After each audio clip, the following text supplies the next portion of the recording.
Hello and welcome to ChIPs LinkedIn Live. I am Monica Phillips, and I'm so glad to be here today with our very special guest, Melissa Andrieux. Welcome, Melissa. Thank you, Monica. Nice to be here. Good afternoon, everyone. Or good morning on the West Coast. That's right. So Melissa is Chief Diversity Officer, Chief Client Relations Officer, and litigator at Dorf and Nelson. And we're really glad to have you here. Joan Toth, the Executive Director of ChIPs, can't be with us this morning, but I wanted to give her a shout out. Hi, Joan. And I know that she has been so glad to have you be part of our ChIPs community and the work that you're doing to elevate and advance women and diversity in the legal industry. So welcome. Thank you so much. I'm glad to be part of the organization. It's a really good networking organization for women, really uplifting, and I'm glad that I joined. Yeah, we're so glad to have you. Also, Melissa will be speaking on a panel at our Global Summit, October 27th and 28th in San Francisco. So we're looking forward to that program. And if you want to hear more from Melissa, then sign up and meet us in San Francisco. I'm so excited about that Global Summit. Us too. So we are here because you have a really you have several amazing stories, but I'd like to start by just asking you a little bit more about the work you're doing at Dorf and Nelson and how you joined and in what capacity. So it seems like, I've been there forever, but I got to Dorf and Nelson in 2018, and I'm a litigator. I worked at the district attorney's office. I did civil litigation for many years, and I came to Dorf and Nelson because I kind of wanted a change from the prior law firm that I was at. And one of the things that attracted me to Dorf and Nelson was its long tradition with respect to DEI. They were at the forefront. A lot of law firms were not really concentrating on DEI, and that was one of the reasons why I came to Dorf and Nelson. But for the first couple of years that I was there, I was litigating, doing civil litigation. Then a couple of years ago, I kind of was rethinking my career, and I wanted to do something a little bit more meaningful. Not that litigation is not meaningful, but I wanted something more to enhance my career and just be more part of the community that I found myself in. So I looked around and I thought, well, what can I do with my legal degree that's not going to basically waste all my years of school and all the years in practice? So I thought that working in the diversity, equity, and inclusion space would be, a natural place for me since I'm a woman of color. The legal industry is not as diverse as it could be, unfortunately. So I said, let me check this out and see if there's anything that I can do that will make my life better, my career better, my community better. And that is how I landed in my current role. What was that transition like? It was difficult, Monica, because I had no experience in the DEI space. So I really had to learn I took a grassroots approach. I learned from the bottom up, and that required having allies. And John Nelson, John Dorf, those are my allies. They are the leadership of Dorf and Nelson. And, I went to them and I said, look, I like being a litigator, but I need something more in my life right now. And I said, you guys are really at the forefront of DEI. You don't have a dedicated DEI professional. I want to be that person. And they kind of looked at me like I was crazy, like I had two heads because I had no experience doing that. And, we talked a lot before I was able to convince them that this is something that I really wanted to do. And ultimately, they took a shot. They took a chance on me and they said, look, you put the work in, we'll give you a shot. And that is kind of how I started. So after I spoke with John Dorf and John Nelson, I had to create a network. I had to find out what was going on in the community, what was going on in other businesses in Westchester County when it came to DEI. And so I just put myself out there. I got involved with the Business Council of Westchester. It's one of the biggest business organizations, I think, in the country. So I expanded my network that way. I met people, other DEI professionals in the county, and we started sharing ideas. And I was able to ask questions not only of the DEI professionals in the county, but I also bothered John Dorf and John Nelson with questions about the business, the community, everything that I could learn and just absorb so that I can be the best person for this role. But it was challenging. Yeah. It's so kind of Well, because DEI is not a one and done. You're that's right. constantly learning, so it's still there are a lot of challenges. And it's a lot of difficult conversations in this space. W Yeah. Something you said that really stands out for me is that you asked and then you went out and you found the people who were doing it and you learned and you researched, and this is what anyone does when they take on a new challenge, right? And a lot of people still are afraid to take on new challenges like this, afraid to ask and say, "This is what I really wanna do. This is the work that is meaningful to me." So many people are afraid to actually ask the question. So what do you think that you have that allowed you to step up and ask for doing the work that matters to you? Let me tell you, I was afraid. I was afraid to transition from litigation to doing the basically more on the business side of the law firm. I was afraid because I did not know anything about business. And so I thought to myself, well, you don't want to let John Dorf and John Nelson down. They're giving you a shot. You have to do this. So I set my sights on what I needed to do. I wasn't afraid. Once I put my mind to it, I wasn't afraid to ask questions. And you know what? People in the community were eager to help because DEI is such an important topic that everybody wants to help everybody else out. Like the more senior DEI professionals that I met, they introduced me to other people. It was kind of like a chain reaction, and it was the best thing that I could have done, getting in contact with DEI professionals as a starting point. That's awesome. So what were some of the challenges that you faced as you entered your new role, and how did you overcome them?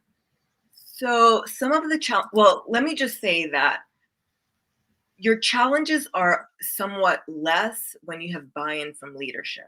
Now, with John Dorf and John Nelson, on board full steam, that challenge, that hurdle, which could normally be really difficult to pass at some other organizations, luckily I did not have to jump that hurdle because they were all in. They said, Melissa, take the reins, do what you have to do. We will support you. And then once that happened, we had to kind of talk to the employees and get their buy-in. And, a lot, they were on board too, because that's the culture of the firm. Um, I think one of the main challenges I faced outside of the organization was maybe people doubting me a little bit, like not really thinking that I was serious about this, that, oh, she doesn't want to practice law. This is what she's doing. But in reality, it was something that I really wanted to do, and it was important and it was needed. And on a personal level, coming from, being a woman of color, sometimes I'm the only one at court at a deposition. You get mistaken for the court reporter. So this was an important thing for me to take on. And one of the challenges was convincing people of that. And, luckily, because I was tenacious, I was able to have people take me seriously by putting myself out there, going to events, asking questions. I was able to, I think, allay a lot of people's doubts about me. Hmm. I'm sorry, my cat is meowing in the background. I don't know if you hear that. He's agreeing. He's vehemently on board with the work that you're doing, Melissa. When I first met you, it was because you had certified Dorf and Nelson as the first gender fair certified law firm. Can you tell us a little bit more about that? Yeah, so even before I came into this role, Dorf and Nelson was gender fair certified. Um, as far as I know, we are still the only law firm to be gender fair certified, which I think is just crazy. But we wanted to keep getting the certification because um, not only did it have us examine our policies as it relates to the employees, um, it makes you take a look at what's going on at the firm and you want to do better. And so that was one of the reasons why I wanted to continue going for the gender fair certification. And once we got all our ducks in a row, um, being gender fair certified was a reaffirmation to us that we are doing it right. We have this outside organization looking at what Dorf and Nelson is doing with respect to women's equality, fairness in the workplace, and um, that's why we do it, because it's just a reaffirmation of what we're doing. It's putting it out in the community, letting them know what Dorf and Nelson is about. You have that gender fair certification, and they know that we are about promoting and advancing women and supporting women. What has changed since you became gender fair certified? Um, we get a lot more women applicants actually, and a lot of curiosity about what gender fair means and what are the firm's policies and what makes us really gender fair certified. Like what policies do we have in place? And so that's when, since I also do recruiting on top of everything else, and I'm on the hiring committee, one of the things that a lot of the applicants ask us is, why are you gender fair certified? What policies do you have in place that make you gender fair certified? And when we tell them, it increases their interest in working at Dorf and Nelson. So What are some of those policies that you uphold as a gender fair certified law firm? well, we have the maternity leave. We've increased that. We have, well, now it's paternity, not paternity. It's Parental leave? parental leave. Yes. So we changed those policies and made it better for our employees. We have lactation rooms. We have, people can. We don't have hybrid work, but we do allow women and men, if they need to care for their children, the policies are more relaxed now. We allow for remote work if you have to take care of your children, and things of that nature. Doctor's appointments, Mhm. just more family friendly policy.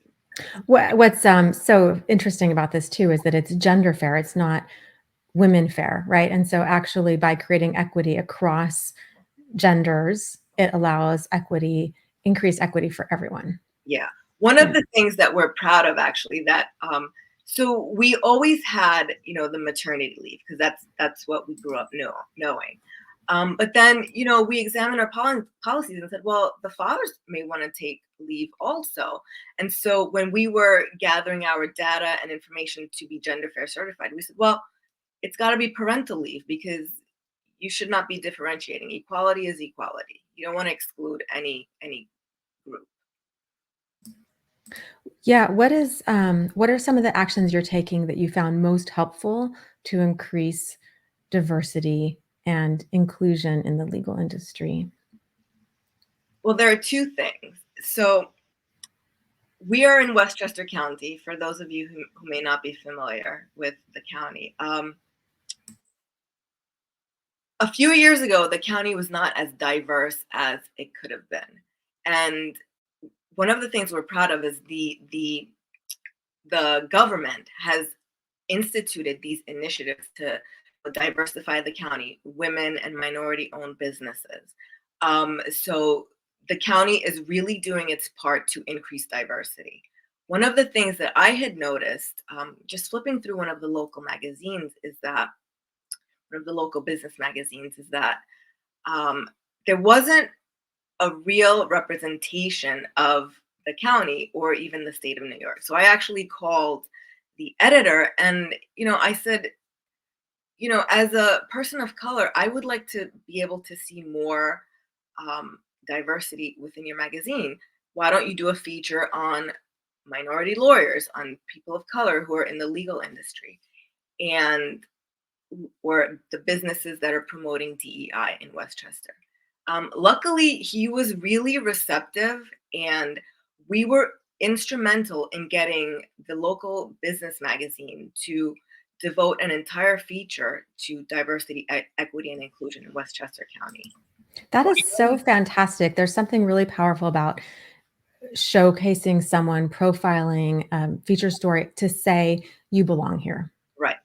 And through that, because I'm a lawyer, I was featured in the firm was featured in the magazine, as was I. And so that's something that I think will help to promote diversity in the legal industry. Because if people see that there are people like them doing this type of work, it will encourage them to, to go to law school, hopefully. Um, and the other thing that we are really super proud of is Dorf and Nelson endows the Beth S. Nelson Memorial Scholarship at Pace University, Pace Law School. And the background of this scholarship is just so awesome. I'll share it in a second. But the reason why we wanted to do was to promote diversity in the legal industry. So we made this scholarship contingent upon it being given to a woman beginning her second career in the legal industry. And the story behind it is John Nelson's mother is Beth S. Nelson. She passed away. So it's a memorial scholarship in her honor. She started her career as an educator in, I think, Bronx. And she had 2 kids. When she's in her 40s, she decides that she wants to attend law school. And she did. She attended Pace. She graduated in 1983. And, her children, John and Jennifer, they always looked up to their mother as an inspiration and thinking that it's never too late for you to follow your dream. And John and Jennifer are both lawyers, partly because of their mother and her inspiration. So we dedicated this scholarship in her memory because we want women who, may have an initial career and they want to go to law school, but they may not have the means. So we want them to be able to follow their dreams. And that is why we endow this scholarship. And we are so happy that the 2021 scholarship went to a woman of color beginning her second career in law. And I'll give a shout out, Venetia White. That is really touching. And I just love that so much. And you've shared stories with me separately about how incredible it is to have these 2 allies and mentors, John Dorf and John Nelson. Can you tell me a little bit more about what that means and just how magnificent it is? Because I think maybe people listening don't have that yet, or maybe aren't sure how to find it. Yeah. So tell us a little bit more about that. So I consider myself very lucky to have landed at Dorf and Nelson because John and John, they are awesome bosses, awesome mentors, and I actually consider them friends. They really didn't have to take a chance on me. They could have hired somebody who, was a dedicated professional who knew about recruiting, who knew about law firm management, who was familiar with the Westchester community, because by the way, I live on Long Island. So I had to actually really learn about the community before I could take on this role. So, they really helped me out. No question was stupid. They really taught me about the business, and I never knew that I had any interest in business law until I met these 2 guys, and I just love it. And one of the stories that I really want to share is it's personal, but I think it's important because a lot of women do not have allies in their workplace, and I think it's important to support those allies that do support the women. So one of the things that happened is, I guess about a year and a half ago, I was going through some personal things at home, and it was interfering with my work. I mean, I had just taken on this new role. We were working on these initiatives together, John, and myself, and I was really not focused because I was dealing with my home life situation. And I was afraid to talk to them and think, well, yeah, they're very supportive, but maybe they might think that I'm weak, that I can't handle, work life and home life.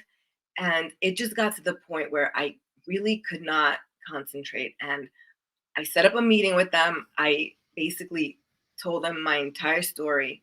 And I kind of expected them to say, well, okay, we understand, but we really cannot give you the time off right now because we're working on these important initiatives. However, that is totally not what happened.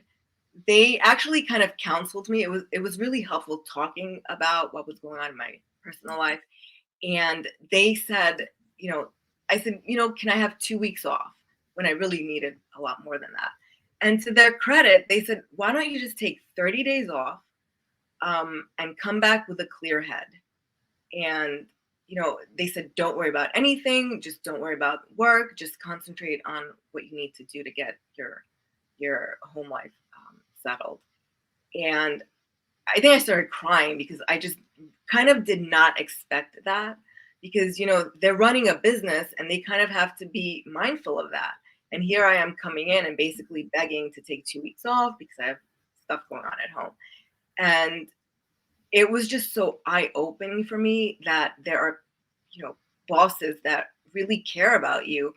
And it just reinforced my belief that this was the place that I should be in. So I took my 30 days. I got my home life settled. I came back to work and clear-headed, and we just started the ball rolling. Well, What that is fabulous. And how much more do you love your work? I mean, do you want to show up for your job, right? It's that moment where you really say like, wow, this place supports me completely. Absolutely, absolutely. I feel 100% supported by John Dorf and John Nelson, and it's kind of a strange feeling because you don't expect that everywhere, and I'm so glad that I landed at this place. I had a minute to meet your colleague Petronella Ouko before the call started. Tell me more about the work you're doing in recruiting and DEIB. So because DEIB is so important to John Dorf and John Nelson, first I was the one woman show. I mean, with the assistance of John Dorf and John Nelson. But because it's such an important initiative, it's so important to the firm. We're expanding the department, my role, and they've given me a colleague, Petronella, who's going to be helping me out with our DEI initiatives, with recruiting, and also business development. And Petronella she's a lawyer. She has a legal background just like me. She's actually from Kenya, which I love because I get to pick her brain on what's happening outside of the United States, outside of New York. And her ideas are so fresh and new that it's making our initiatives and what we are doing so much better. And it's all thanks to John Dorf and John Nelson, not only believing in um, DEI, but also believing in me that I'm going to be able to make this what it needs to be, that they're willing to add people to the team. What do you say to people who are doing this work and feeling stuck? What ideas do you have to offer them to just get started to take that next step? Well, I think that it starts with a conversation with the leadership. And I think if you talk it through and talk about ideas with the leadership and get that support, that's where it starts. And then I think you also have to talk with the members of the organization, like the employees. I think that you need to be focused in what you're doing, let them know exactly what is going on so that they understand what you're doing and they can help you and support you. But I really think that it starts with the leadership. Yeah, absolutely. Having that leadership is crucial. If you could imagine an ideal law firm, how far away from that are we? Oh, that's a tough question. Um,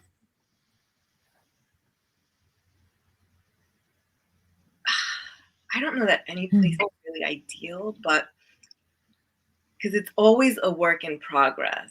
I Yeah. think that for me to have an ideal, if I could imagine an ideal law firm right now, it would Actually, it would probably be Dorf and Nelson. It's for me, it's ideal. It's a place that supports women. It's a place that supports all of its employees.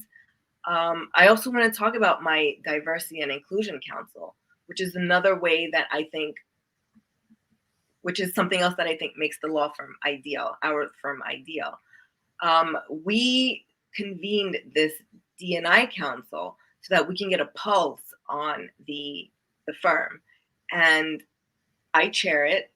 I'm the chair of the council, and we meet regularly, and it's comprised of a group of diverse employees, whether you're lawyers, your staff, young, old, people of color, whatever. We talk about what's going on in the firm. We talk about what's going on in the community, what's going on in their personal life, and it's a way to make the workplace more inclusive because they're not afraid to share their ideas.